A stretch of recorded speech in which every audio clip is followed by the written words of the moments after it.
The altar trembled under my grip on the microphone, the chapel's wooden beams creaking like they were holding their breath.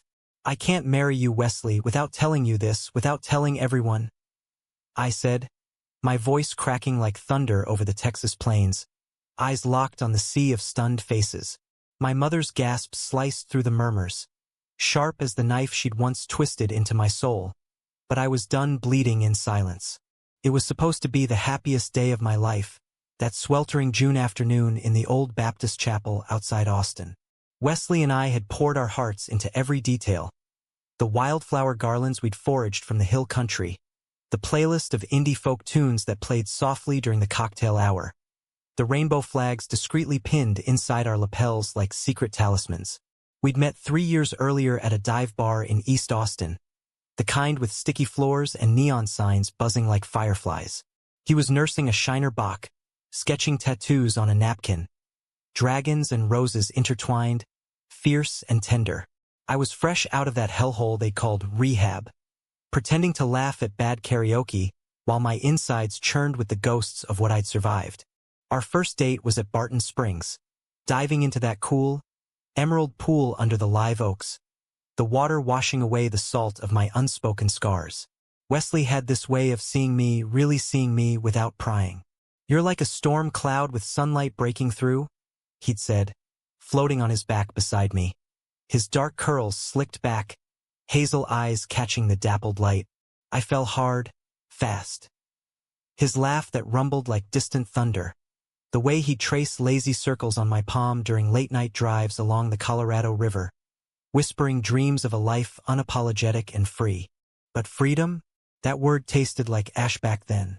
My family, the ironclad Thompsons of Lubbock, oil money and Bible belts, had never let me forget who I was supposed to be. Straight, saved. Their golden boy, Cole Thompson, heir to the ranch and the family legacy. Dad with his calloused hands from wrangling cattle. Mom with her pearl necklace and prayer circles. They'd caught me at 17, kissing Tommy Hale behind the hay bales at the county fair. Tommy, with his freckles and farm boy grin, who'd vanished after that night like smoke. "It's a phase," Dad had growled, but Mom's eyes, cold as winter caliche, knew better. They shipped me off to Camp Horizon 2 weeks later. "It's for your own good, son," Dad said, his Ford pickup kicking up dust on the drive to that godforsaken place in the Panhandle. Conversion therapy, they called it, a Christian retreat for wayward souls. 50 acres of barbed wire and bad intentions, where boys like me learned to pray the gay away. The counselors, ex-military types with buzz cuts and Bibles, preached fire and brimstone by day, enforced accountability by night. We slept in bunk beds that smelled of bleach and despair, woken at dawn for exorcisms disguised as group therapy.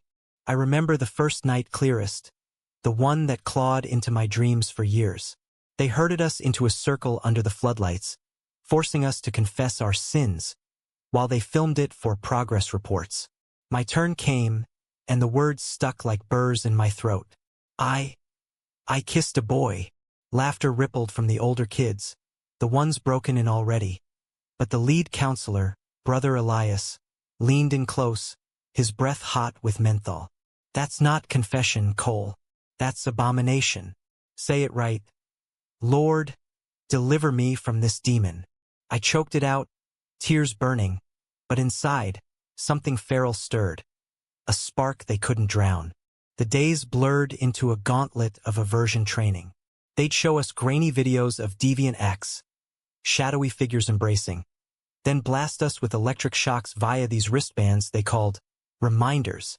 Mild jolts, they said, like a static zap from wool socks. But after hours of it, my nerves sang with fire, every muscle twitching in rebellion. Worse were the one-on-ones, where Elias would sit me down with his leather-bound journal, probing like a dentist on meth. "What makes you crave that filth? Your mother? Absent father?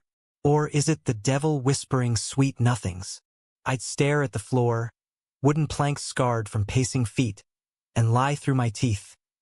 "It's sin, brother. I'm fighting it." But the real betrayal came from within.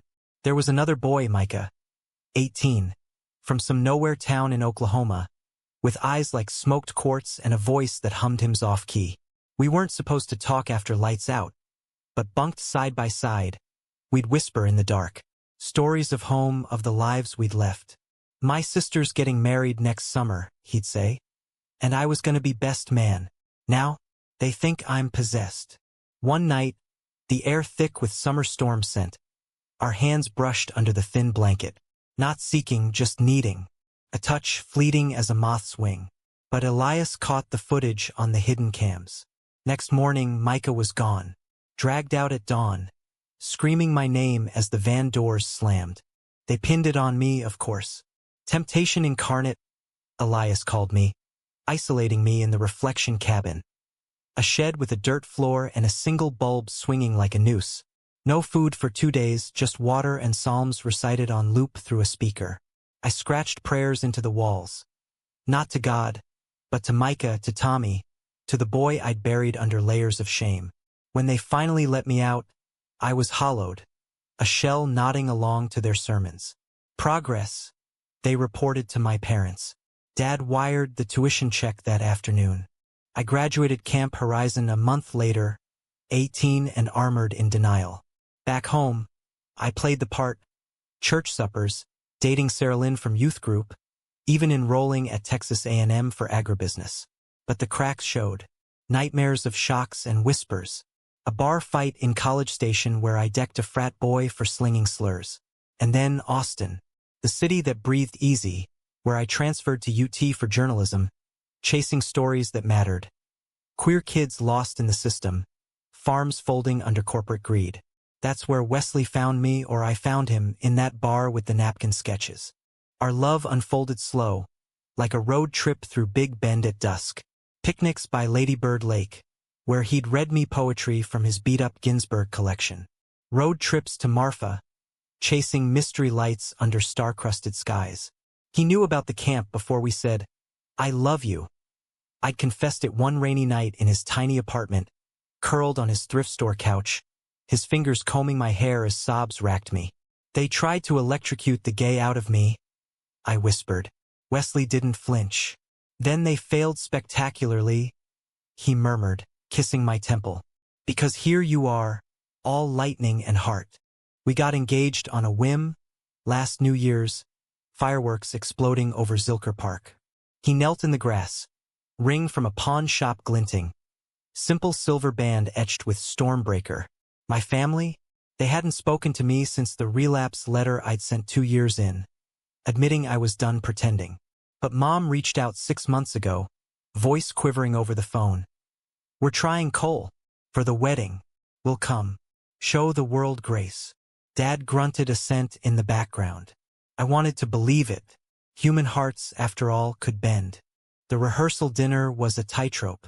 They flew in from Lubbock, Dad in his Boello tie, Mom clutching her hymnal like a shield, my sister Ellie with her toddler in tow. Wesley charmed them over brisket and pecan pie, talking football and family recipes. "Cole's told me all about the ranch," he said, squeezing my knee under the table. Dad nodded stiffly. Boys got roots. But I saw the flicker in Mom's eyes, the calculation, the unspoken plea for one last miracle. Vows came at noon, the chapel packed with our Austin crew. Queer artists, activist friends, a smattering of tolerant cousins. Wesley went first, voice steady as river stone. "Cole, you taught me that love isn't a straight line. It's a wild river, carving canyons in the unyielding rock. I vow to navigate every bend with you." Tears stung as I slipped the ring on his finger, the crowd a blur of cheers and camera flashes. My turn. The mic felt like lead. I glanced at Wesley, his smile a lighthouse in the fog. Then to the front row. Mom's white-knuckled grip on Dad's arm, Ellie's wide eyes, Grandma Ruth dabbing her lace hanky. The words rose unbidden, a dam bursting after years of pressure. "I need to tell you a story," I began, voice echoing off the rafters. "Not the fairy tale of how Wesley and I met. The one that almost killed me." Gasps rippled, but I pressed on, the chapel shrinking to just me and the past. I told them everything. The kiss behind the hay, the van ride to hell, the shocks that seared my wrists, Micah's scream fading into dust. Elias's probing eyes, the isolation shed's dirt floor. They called it salvation, I said, throat raw. But it was torture. And you, Mom, Dad, you signed the check. You paid for the wires that tried to rewire my soul. Silence crashed like a wave. Wesley's hand tightened on mine, anchor in the storm. Mom's face crumpled, pearls slipping from her fingers to clatter on the pew. Dad's jaw worked, veins bulging like barbed wire. Cole, this ain't the time, he started, but I cut him off. It's exactly the time, because today, I'm marrying the man who loves me as I am, not your version of fixed. And if you can't witness that without your ghosts, then walk out now. But know this, I forgive you, not for your sake, for mine. Because hate like that, it poisons the well for everyone. Chaos erupted. Ellie sobbed, pulling her kid close. Grandma Ruth stood, frail but fierce, crossing the aisle to hug me. Boy, I've known since you were knee-high. God's bigger than their camps. But Dad, oh, Dad. He rose like a thunderhead, face thunderous. You're shamming us, son, in front of God and kin. He stormed out, Mom trailing, her sobs echoing down the aisle. The door slammed, a gunshot in the holy hush. Wesley pulled me close, our foreheads touching, breaths mingling. You okay? He whispered. I nodded, shattered but whole. The officiant cleared his throat, and somehow, amid the wreckage, we finished.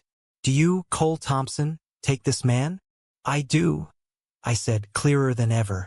Rings exchanged, kiss sealing it, soft, defiant, tasting of salt and wildflowers.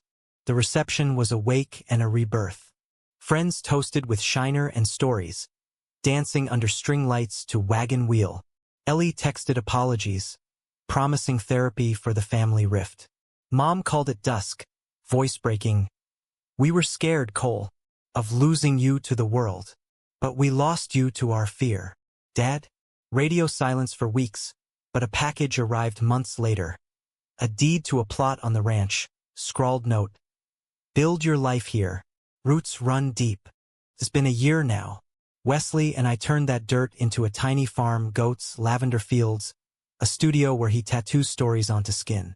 We host queer youth retreats, turning scars into maps. My family's mending slow. Sunday calls with Mom, awkward barbecues with Ellie. Dad showed up last Christmas. Buelotai traded for a flannel, eyes softer. Proud of you, son, he muttered over pie. Not perfect, but human. Love, I've learned, isn't a camp you escape. It's the river that carves you free. And in its current, even the deepest wounds find light.